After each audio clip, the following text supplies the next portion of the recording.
we are done with a lot of things. We know now that how Selenium works on page source and how we can extract elements and how we can deal with those elements, right?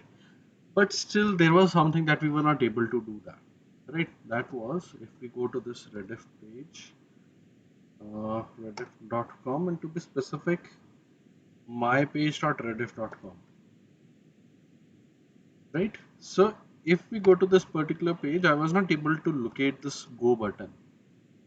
This was this go button. We had the type submit, we had the value go, but the thing is that there was no ID or name related to it.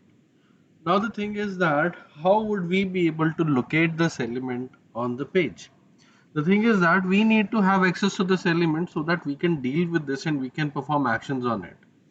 Now in such a case, what we will do? We will try to find some other way, right?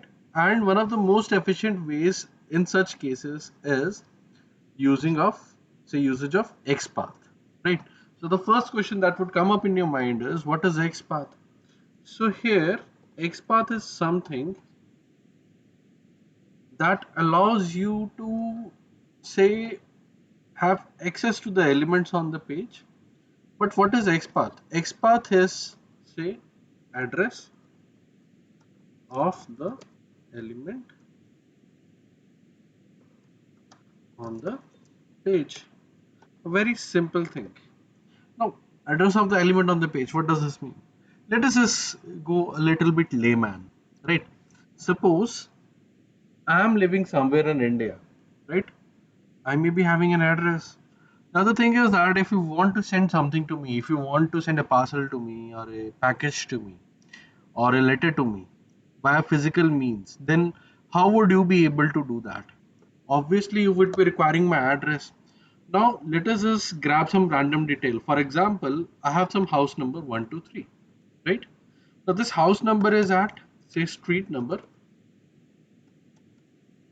say it's 11, right? And say the sector is say 20, right? And say city is ABC, state say XYZ, right? So here we have the pin code as well, say this pin code. Now the thing is that with the help of this information, and if even if I provide the country as India, the thing is that with the help of this particular information, anyone from any part of the world will be able to send me the things, right? It can be documents, it can be anything. This simply means that anyone will be able to interact with me on this particular address, right? I will be available on this particular address and everyone can interact with me at this address. Now this means that this denotes the address of me.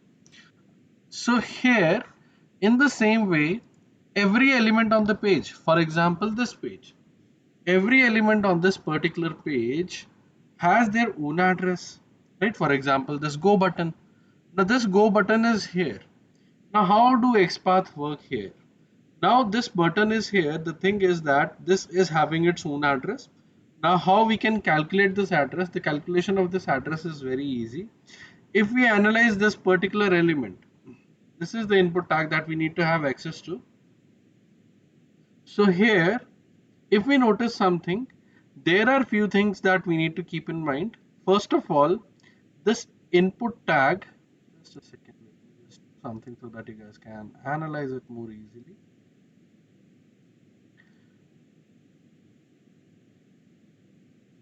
I think so red color is fine. Here, this particular input tag, right? We need to have access to this particular input tag. But the thing is that here, to have access to this particular input tag, we need to get to its parent. Now the parent tag is td. Now this td's parent tag is tr. In the same way, its parent tag is tbody, then table, then form, then div, then this div's parent tag is div, and then this div's parent tag is body. So here this body's parent tag is this. Now Are you able to notice some pattern here? Let us consider HTML as world, body as a continent, then say, or you can say that the country, and then say there are some multiple different tags inside it, right? One of the tags that we require is this one. Then inside that we are getting subdivided. For example, say state, then say district, then tehsil, then the city, say the city or maybe a village name, and then subdivided into streets and the house number, right? In the ending, we are getting to this particular element that we need to have access to, right? Now here, the thing is that how would we be able to have a XPath of this particular element? Having XPath of this particular element is very easy. Right click on the element, then go to copy, and you have an option of copy full XPath. Just copy this XPath. Now this is the XPath that has been generated. Let us just see that what is the XPath that has been generated. And here, this is the XPath we have. A very long one, but still, this is the XPath we have. Let me just do one thing. Let me just put it into two lines. Now here you can see that HTML body, div, form, table, tbody, tr, td, input. These are the same things that I told you. HTML body, div, form, table, tbody, tr, td, input, right? But the thing is that there are some numbers mentioned here. So what are these numbers? These numbers denote that what, say, number of element you would want to have access to, right? This means that if we go step by step, we will be able to have access to this particular element that we needed, right? Now let us just do one thing. Let us just try it inside the code. So here, let us just create a new class, sorry, a new package, and then we'll create a new class. The package name is, say, day 5, and here, say, let us just create a new class. This will be Rediff my, right? Here we need the main method. Let us just go with the basic necessities. So here, say, WebDriver equals to new Chrome driver, or say Edge driver or Firefox driver. We have a lot of options, but I'll go with Chrome driver right now. So here WebDriver is initialized. We need to go to the page. So driver dot get. What is the URL? The URL is https www, not the www, mypage.rediff.com. In case if you feel like you may make a mistake, so no need to worry. You just go to the page and copy the URL from here. This is one of the easiest things that you can do, and the best thing is that there won't be any kind of a mistake here. Now this is the URL, right? What's next? Say I need to have access to that particular element that I just recently copied, right? But I don't have that XPath with me now. So let us just analyze this element once again. This go button, right? Right click here, go to copy, copy full XPath, right? And here, let us just find that element. So web element, say this is go button equals to new. It won't work like this. Then what needs to be done here? Driver dot find element by XPath, and here we will be specifying the XPath that we would need to. So this is the XPath. Now we have found the element. What's next? We can deal with that element. So here, go button dot click, right? And here it will be doing that. But let us just test this functionality here. What it does, it gives us a prompt, right? Please enter a valid email. Let us just try running the same thing here. Let us just run this code. So here it will be executing now. It will be taking a little bit of a time, and here you can see that it is giving us a prompt, the same prompt, please enter a valid email, right? So here this means that we are successfully able to perform a click on this go button.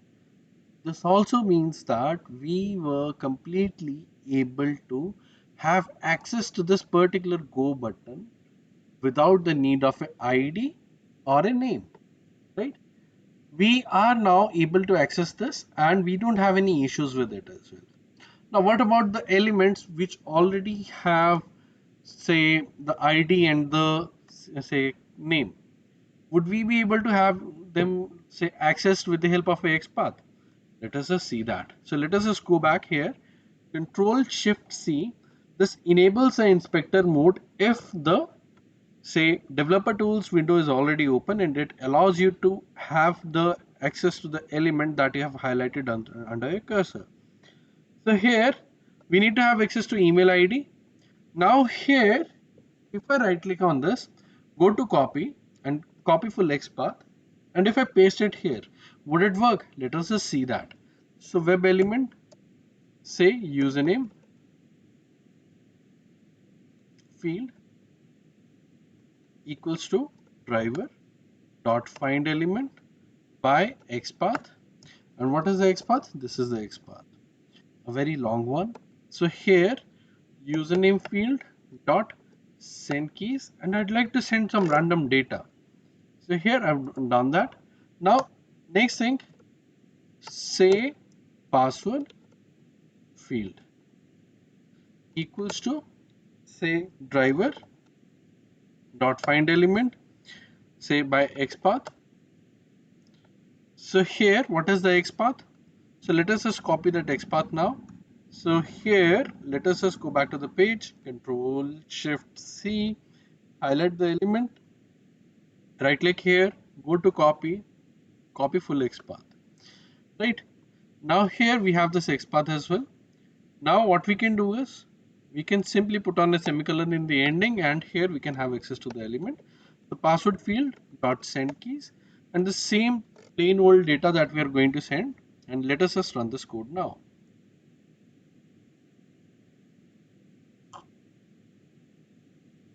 Now you can see that it is able to detect the username and the password, and it immediately gave us a prompt that the username and the password is incorrect. Click here to recover your password. Right. This means that we are successfully able to work with the elements on the page. Now you may have noticed something, that I'm copying the full XPath. Right. This leaves you in a question, why am I doing that? Right. Is there any other types of XPath as well? So yes, we do have other types of XPaths.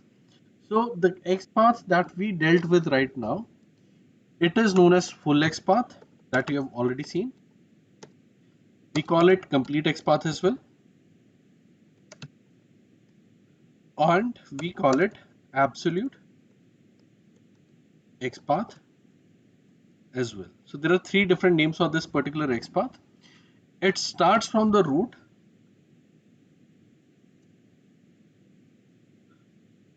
and goes till the element, right? So it contains each and every information about the middle elements, starting from the root to the end element that we would want to have access to, right? It gives us a complete information. On the other hand, we have another kind of XPath. We call it partial XPath, or we also call it relative XPath. Now, what does this mean? Right? Now here, what if I do something? Say I'm trying to access this particular username field, right? Now here, what if I do something, and what is that thing? Instead of having this complete XPath being used, what I do is, I first of all, let me just copy this particular XPath. It will be required later on. Say notepad, and I'll paste this XPath here. Now let us just go back and have access to the same element once again. Control Shift C. So this is the element. I'll right click here, go to copy, and I'll just go with the option copy XPath. Now here, if I paste this XPath, you would notice something. It is a very short XPath, right? What is it telling us? It is also taking us to the same element, right? but the information provided here is completely different. Earlier, we specified that we need to find the HTML tag. Inside that, we need to find the body tag. And then inside that, we need to have access to the div tag. Then the div tag again, and then the form tag, and then the table tag, and then the tbody, and then inside, say, the root, we need to find the input tag. Now, on the other hand, we're just specifying some information related to that particular element. And here we are able to have access to it. So let us just notice something here, whether it is working or not. So I will be replacing this XPath with this, right? But you've noticed something, I'm getting something here like this. Now what needs to be done every time whenever you do something, say copy paste some stuff like this. Before copy pasting anything, go to Notepad and here replace the double quotes with the single ones. Chrome by default provides you double quotes, which we don't need, right? So here, this is the XPath that we have to deal with, and the code will not show you any kind of a different thing. It will be showing you the same thing, right? Instead of clicking, I won't be clicking because it will be taking us to the next page. I just want to know whether it is able to type 123456789 in the username field or not. So here, if we run this code, you would notice something that here we are actually able to have access to the element that we needed. Now this leaves in a question, can a single element have multiple XPaths? Yes. So here, as a result, for the same single element, we have two different XPaths. And the thing is that we can have more XPaths as well. So it doesn't matter how many XPaths we have, right? For reaching a single address, you may have different ways. You may have alternate routes, right? For example, you're navigating in a city. For reaching point A, you can choose different ways. Now these are one of the ways that you can choose, right? You can tell someone that come to this point and then that point and then say the third point, right? Or you can simply tell that person, okay, come to this particular point. So here the thing is that you are actually able to have access to the element with both of these ways, right? There are two different kinds of XPaths here.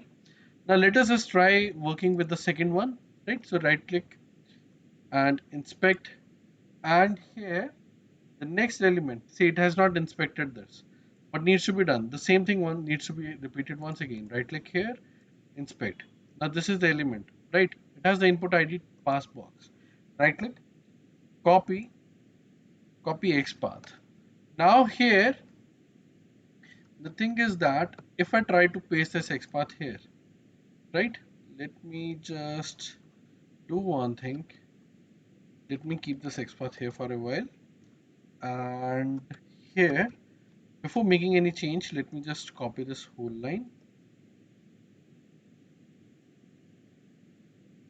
And here, what I'll do is I'll paste this XPath here now. So whatever XPath I have, I'll just replace this XPath with the XPath that I copied now, right? So here, the same thing that needs to be done here. We need to replace the double quotes with single ones. And here, this is done, right? Now let me just try running this code. Is it working? Let us just see that. So here I've made a little bit of a change, and the thing is that as a result, still we are able to have access to this particular element. Now let us just close this browser instance. Let us just go back, and here what we would be doing is we would be trying to access the third element, that is the go button. But now if I right click here, what will happen? Copy XPath, right? I'll paste that text path here. Now you would notice something. If I paste this, it is the same one, right? Let me just copy paste this once again. This is the go button, right? Right click, copy, copy X path. I'm not going with full X path, right? And here it is the same X path that we had earlier. right? You can notice it. There is not even a single line difference. Now, what does this mean? So, whenever we use a tool like developer tools of Google Chrome or any other browser, it by default tries to generate a relative XPath with the help of an ID attribute only. In case if the root any root element does not have ID, or the current element that you would want to have access to does not contain the attribute ID, it will by default generate a full XPath. It will not look up for anything else. Only and only ID will be looked up. Right? Now here XPaths are generated, we are able to have access to the elements. Now the thing is that in a very rare scenario, what happens is that you're not able to generate XPath. Right? This is a very rare scenario. How would you be able to generate XPath? Now there are two different ways. And we will have now have the third way of XPath as well, third kind of XPath, that is custom XPaths, right? Or what we can do is we can use third party tools to generate XPath, right? So let us just do one thing. Let us just install third party tools because they allow us to generate XPaths in some cases where we are not able to do generate, right? So here, what needs to be done? Now there is an extension called as CHROPATH, right? ChroPath. It works on three different browsers. What are these three browsers? So it works on three different browsers, which are Edge, based on Chromium, then Google Chrome itself, and say Firefox. I've tried this tool on these three browsers and it works absolutely fine in all these three browsers. Right. So here what needs to be done? Simply look up for ChroPath, go to this link. This link will work on what is the issue? The requested URL was not found on the server. Just a second. Did they do something? Okay, let us just go to more tools, extensions, and here go to Open Chrome Web Store, CHROPATH.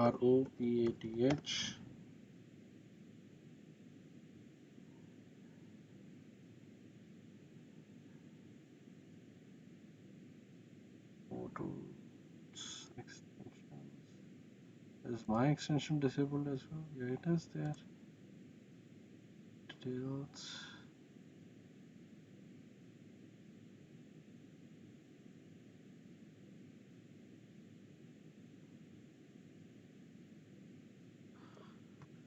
Okay guys, so there is a problem with this extension.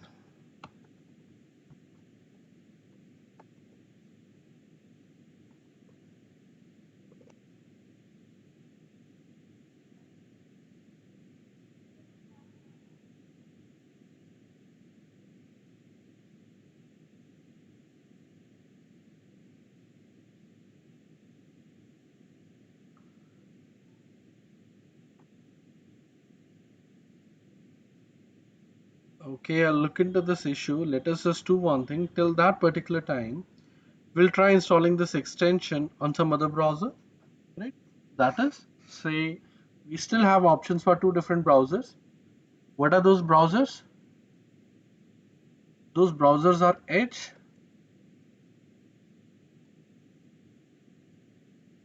and say Firefox. So here, say ChroPath. So it is giving us two different links. Let us just click here and go to more tools. Okay, we have the option of extensions on the main say menu itself. Get extensions from for Microsoft Edge. Click here. Look up for the extension CHROPATH.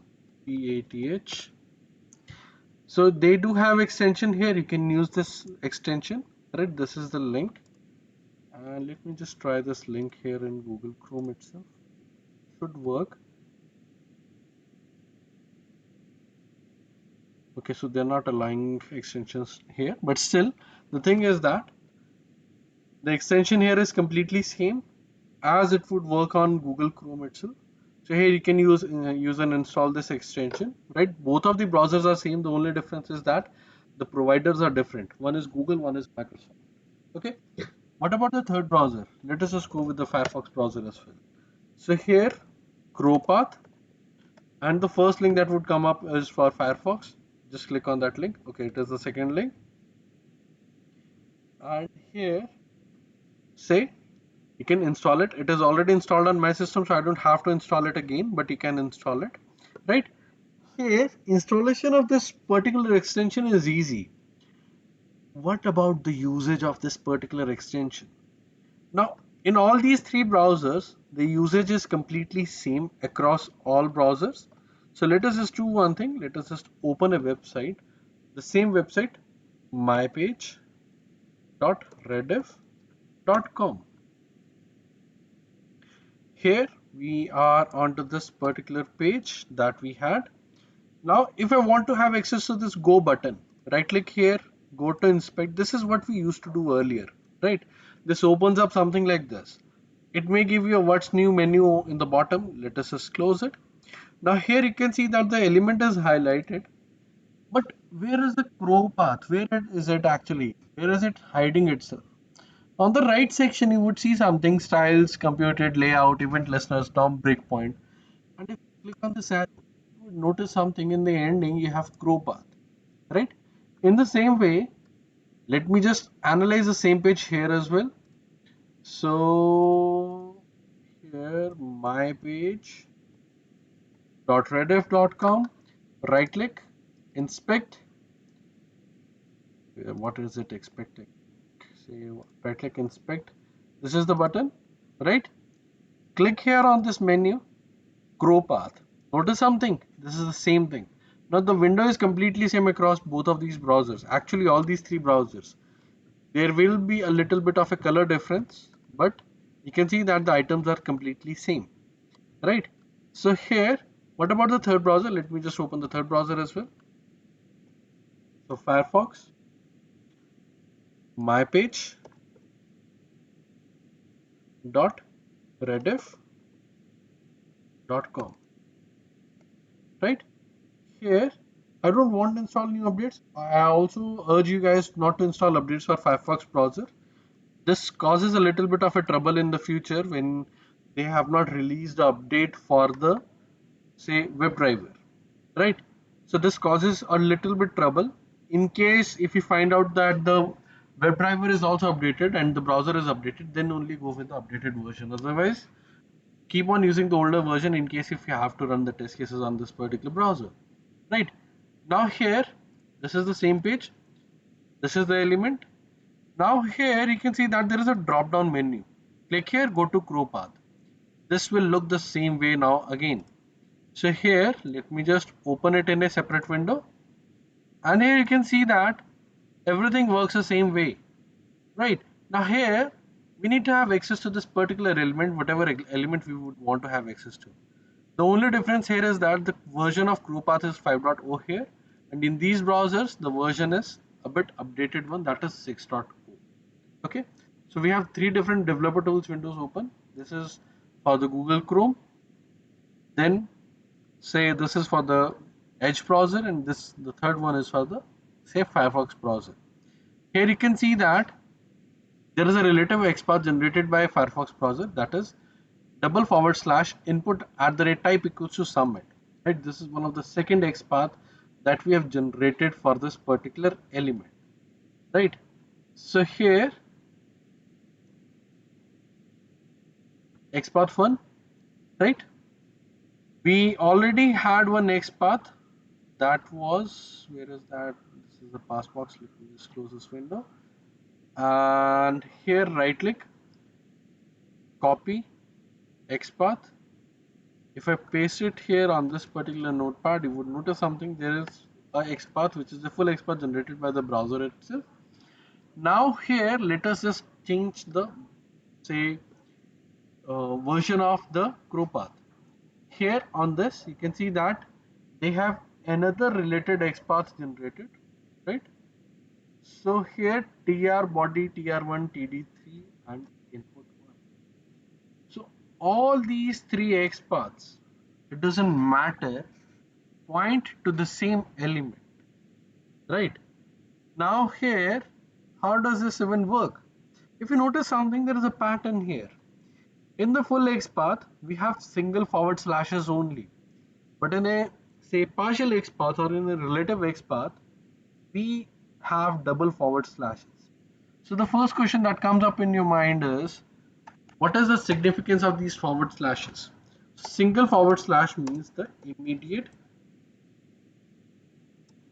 child, right? On the other hand, double forward slash means that anywhere inside the tree, right? So here, anywhere inside the tree, or you can say that anywhere inside the structure. Okay, so there, this marks a lot of a difference. Now, in the first X path, you can see that it has been mentioned something double forward slash input.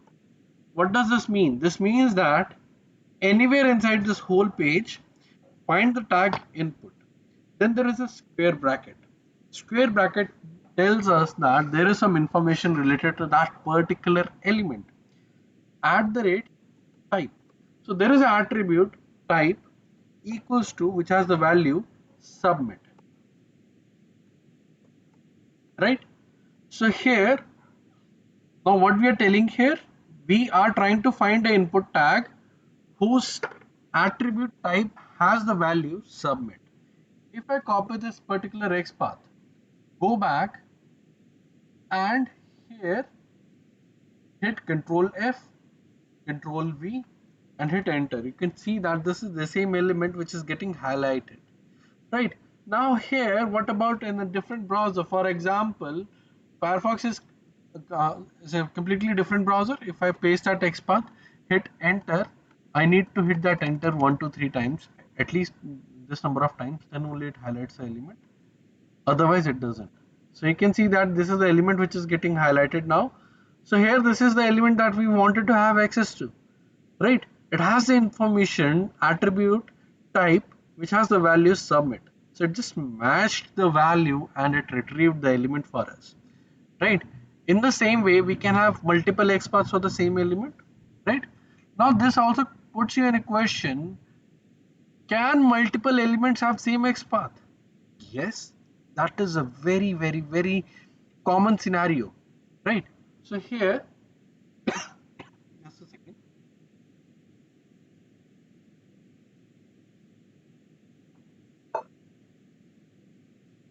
So here, if I try something, double forward slash A and hit enter, you will notice something. There are 15 anchor tags on this particular page. Let us just analyze them. So here we have this Firefox browser open here. We have this developer tools here. Let us just dock it to the bottom. First anchor tag, second anchor tag, third one, fourth one, fifth one, sixth one, seventh one, eighth one. Eighth one is somewhere on the bottom, that is investors. Ninth, 10th, 11th, 12th, 13th, 14th, and 15th. So this way we are actually able to have access to the elements, or you can say that the anchor tags, right? So here the thing is that we can have multiple elements located by a single XPath as well, right? So we just need to be sure of the XPath we are generating so that it points to only one single element. Now how would you be able to know that whether it is pointing to a single element or multiple elements? If we see something like this, 7 of 15, this means that there are 15 elements. If we see 1 of 2 or 1 of 3, this means that there are multiple elements for the same XPath. What you need to do? You just need to use some other XPath. Now here comes a problem. What is that problem? Sometimes the XPaths generated by the browser itself, it doesn't work. So there comes a need of a third kind of a XPath. What is that? We already discussed about its name, that is custom XPath. Just a second, guys. Sorry. Let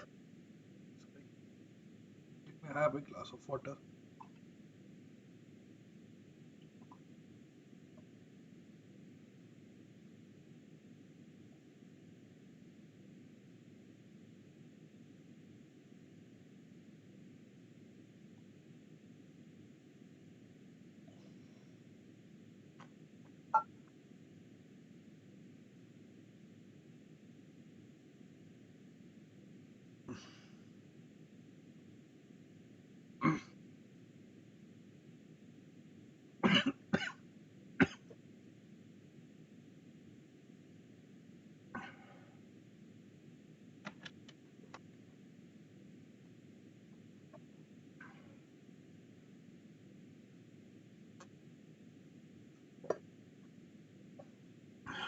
Okay, sorry for the delay, guys.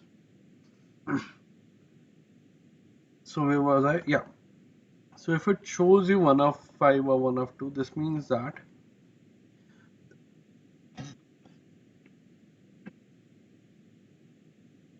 Okay, guys, just a second. Going on. Yeah, recording is going on now.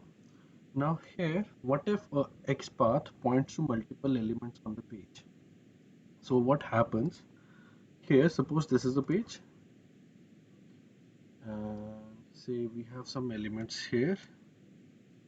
Say element 1, element 2, say element 3, element 4, and say element 5, say element 6, and a lot of other elements. I'm just building up some smaller elements only, right?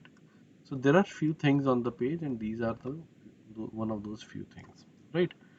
Now the thing is that here the elements are trying to find, and if you use up the XPath, right? Say the XPath for these elements, say double forward slash a, double forward slash a, and double forward slash a. All these three elements have the same XPath, right? Now, what would happen if you try to access the element with the help of a XPath, right? Now, the thing is that, sorry, Selenium works very simply. It works in a very simple way. It starts looking up for the element from the top left corner and it goes to the right, right? So in that case, if it finds the element, right, in the middle, right, from here, it finds the element at this particular point, it will not go forward. Whatever it doesn't exist, it will go line by line. And here, when it reaches the first match, it will stop. Right? So here, this is the first match. It will stop. It will not get to know that there are some other elements or not. Right? So what it does is it simply looks up for the first available element. Now you may have noticed this thing in the past as well. In yesterday's class, we discussed about something. In the last class, not yesterday's class. In the last class, we discussed about something that is driver.find element. So let us just go to selenium.dev API Java. So this is the API doc for Selenium. Go to all classes, and if you move WebDriver, which is on the bottom,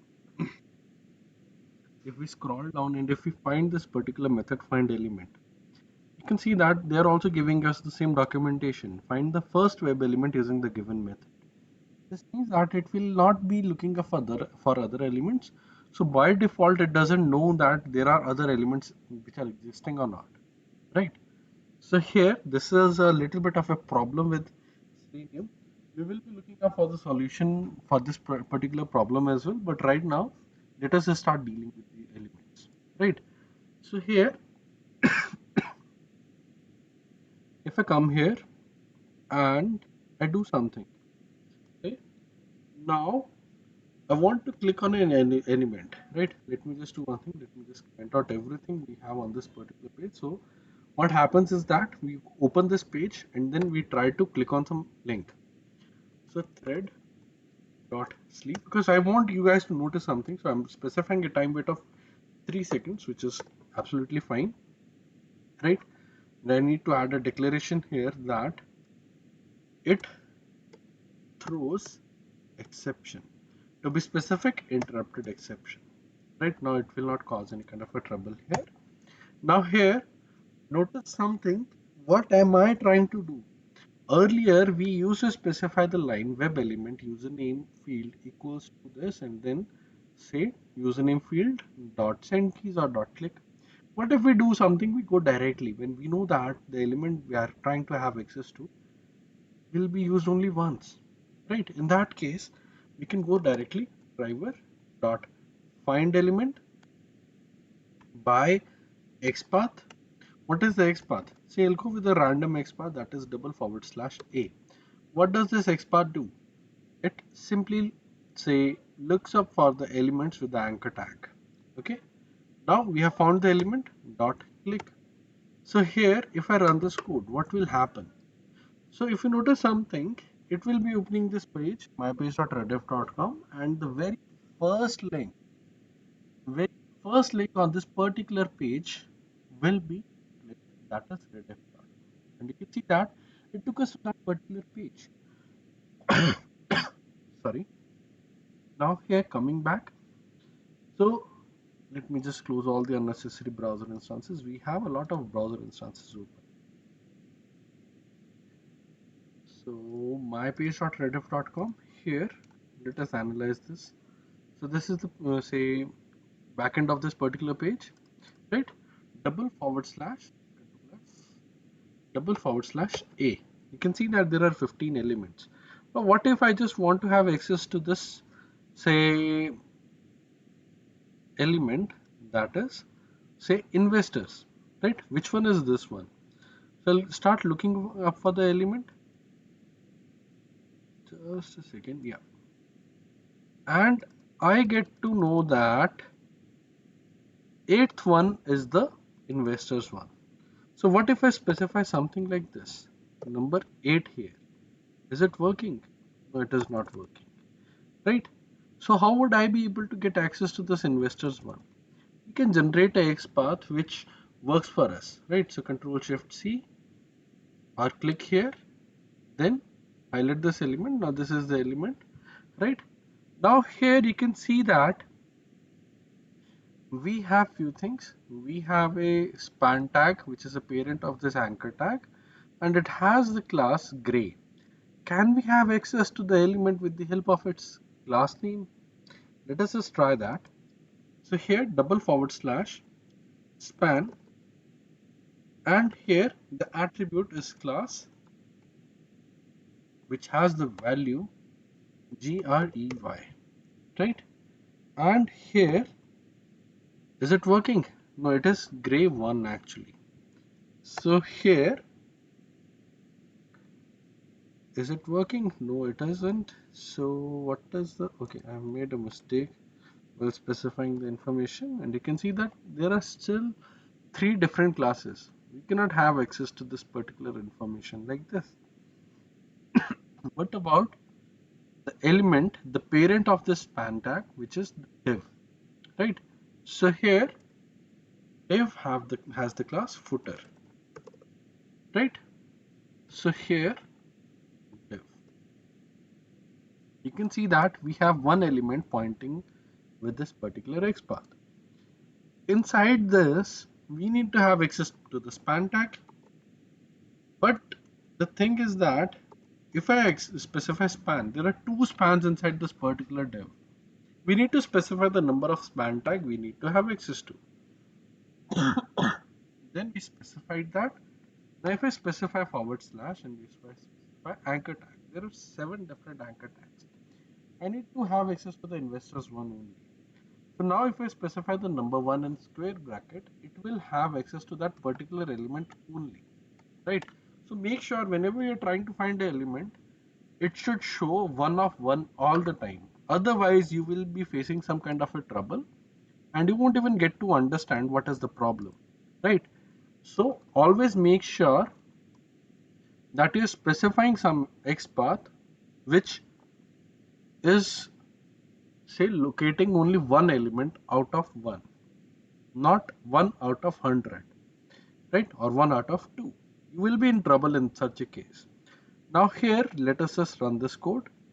Notice something, we merged 2 lines of code in single line with eliminating the need of a variable declared with the help with, say, web element, right? So here you can see that it actually took us to this investors page. Here what happened? First of all, we specified the XPath that we needed to have, right? Which took us to this particular element. Next thing is we eliminated the need of a variable when we know that we are going to use that element only once. In this line, we located the element in this particular part and we dealt with that particular element in this part. This also means that we can perform other actions as well. For example, send keys, or we can check whether it is selected or not. Right. So here, whatever things we used to do with that particular web element, we still are able to perform the same actions here again, right? Which makes us easy to deal with the code again, right? We don't have to remember the elements, right? Username field, password field, say go button, right? Here, instead of say 6 lines, we can do the same work in say 3 lines only. So it is actually allowing us to save the number of lines of code. Plus, it makes our work easy as well, so that we know that where we are doing what thing, right? So here, this was for today's lecture. Let us just go back to syllabus. Let's see what's left and say what we have done now, right? So here, what is XPath? This is covered. Why do we need XPath? This is also covered. Say we have installed XPath checker, right? We calculated XPaths manually as well. Complete and absolutely XPaths, these are the two kinds of XPaths that we deal with. So these are done. Can two elements have same XPath? Yes, we have done that. We have created customized XPaths as well. Say when XPaths change, or you can say that variables IDs. See, what is that? Say here, suppose we have this element on this particular page. Say username field, right? Now what if they are changing the ID? So right now, do they have mentioned any ID here? No, they have not. For for the best example, let us just try opening facebook.com. Control Shift C. Every company is very fuzzy about automation. They don't want you guys to test things on their particular application, right? So here there is a username field. They keep on changing some of the things. Let us just analyze the things. We have the ID same here as well. What about the login button? Here, yeah, ID. You can see that there is a ID u underscore 0 underscore b. Facebook people keep on changing this ID every 2-3 days or maybe every 2-3 hours. So maybe if you are trying to open the same page, you may be able to see some other ID as well, right? So here, what if such kind of a thing happens? You cannot rely on ID, right? So there are a lot of other attributes. You can rely on the class name, you can rely on the name or data test ID, right? So there are different attributes that you can notice that whether they are changing or not, right? Otherwise, what you can do is you can relatively generate a XPath that works for you. For example, you go to the parent of this element, then try generating XPath for this particular element, then specifying the structure for this particular element. For example, div class equals to this, say control F, say double forward slash div at the rate class equals to this, right? And then slash button, right? Here you can see that there is only one element with this particular XPath. We are not even relying on ID, right? So what needs to be done is we just need to generate a XPath which is stable for us, right? So this was for today's lecture. I want you guys to practice the same exercise that we discussed in the last lecture. Now you guys will be able to solve those problems that you faced earlier, right? And I may be solving the problems in the next lecture, right? And one more thing, no need to worry about this thing that we have discussed XPaths today. We won't be discussing them again. From now on, each and every lecture will be using the concept of XPaths. So we will be generating XPaths each and every day. So you don't have to worry that, okay, I've taught you something about XPaths. and you won't be getting to know about XPaths more. No, you will be getting to know more about XPaths every day, every lecture, because we need to deal with the elements, right? So this is one of the key things that allows us to have access to the elements. Okay, this was for today's lecture. If you have any queries, you can feel free to ask now.